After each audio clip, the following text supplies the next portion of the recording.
यो भुस भुस पनि निक्लेको छैन र किन हिलो पनि देखिँदैन भन्दाखेरि भनेको मेरो हावा तपाईँको ग्राउन्ड लेभलबाट खुल्छ। त्यो आज मात्रै मैले खोलिदिएको छुइनँ किनकि आज अलिक बेसी हावा चलेको छ र त्यो खोलिदिने बित्तिकै भनेको तपाईँको भुसको लेभलबाट हावा खेल्छ र खोरमा भुसको लेभलबाट हावा खेलिसके पछाडि भनेको तपाईँको भुस कहिले हिलाउन पाउँदैन र भुस जहिले सुक्खा हुन्छ र एमोनिया निक्लिन पाउँदैन। र हामीले भनेको अब यही कुखुरालाई मैले अब भुस ल्याइन हालिनँ भने यसलाई फेरि सिआरडीले भेट्छ किनकि कुखुरालाई चिसो लाग्छ। चिसो भइसकेपछि सिआरडी हुने हो, फ्रेस हावा खान पाएन भने सिआरडी हुने हो र खास गरी भनेको श्वास प्रश्वासमा समस्या देखिने भनेको सिआरडी जाडो मौसममा हुनुपर्ने हो किनकि टेम्परेचर नभएर। तर किन गर्मी मौसममा सिआरडी लाग्छ त? हरेक किसानको 99% मिस्टेक भनेको ब्रुडिङ एरिया भनिन्छ। चल्ला ल्याएको एक हप्तासम्म पनि तपाईँको थुने गरेर फ्रेस हावा खान नदिएर तपाईँको चल्लालाई सिआरडी भेट्ने हो र धेरै किसानहरूलाई थाहा हुँदैन। सिआरडी लगभग तेस्रो हप्तामा देखिन्छ तर संक्रमण चाहिँ पहिलो हप्ताबाटै भएको छ, दोस्रो हप्तामा भएको छ भने त्यसको रिजल्ट चाहिँ भनेको तपाईँको तेस्रो चौथो हप्तामा देखिन्छ। जस्तै दोस्रो हप्तामा संक्रमित भएको छ भने त्यो चौथो हप्तामा देखिन्छ, पहिलो हप्तामा संक्रमित भएको छ भने तेस्रो हप्तामा चाहिँ घ्यार हुन थाल्छ।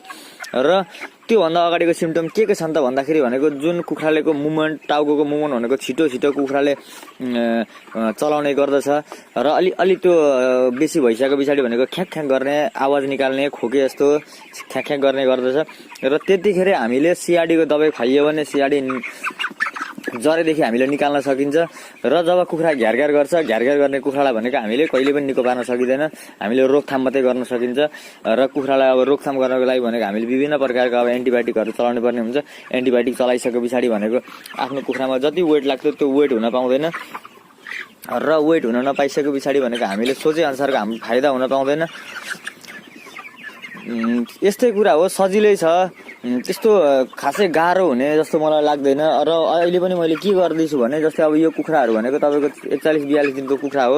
अब दिनभरि त पाल खोलिदिनै पर्छ किनकि अब भित्र एमोनिया हुन्छ। अब यी कुखुराहरू जति दिन बढ्दै गयो, अब जस्तै यही खोरमा तपाईँको जति टेम्परेचर पहिला थियो अहिले त्यो टेम्परेचर छैन। बाहिर भन्दा यहाँभित्र अलिकति गर्मी हुन्छ। किन गर्मी हुन्छ त?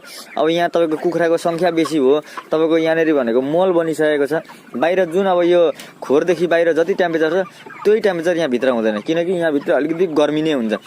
र हामीले पाल अब यस्तो अवस्थामा हामीले पाल झारियो, यो त अब धेरै ठुलो अवस्था हो। अब यसलाई चाहिँ भनेको के गर्छु भने जब राति तपाईँको 10 देखि 11 को टाइम हुन्छ पूर्वको पाल झार्छु। पूर्वको पाल झार्दाखेरि भनेको आधी मात्रै हल्का आधी खुल्ला होस्, माथि पनि भेन्टिलेसन छ, तल पनि अलिकति भेन्टिलेसन होस्। र उत्तरको पाल पनि जुन यो भाटासम्म मात्रै म झारिदिन्छु र भाटादेखि मुनि खुल्ला होस् ताकि हावा पनि छिरोस्, चिसो पनि नहोस् कुखुरालाई। त्यो तरिकाले हामी जानुपर्छ।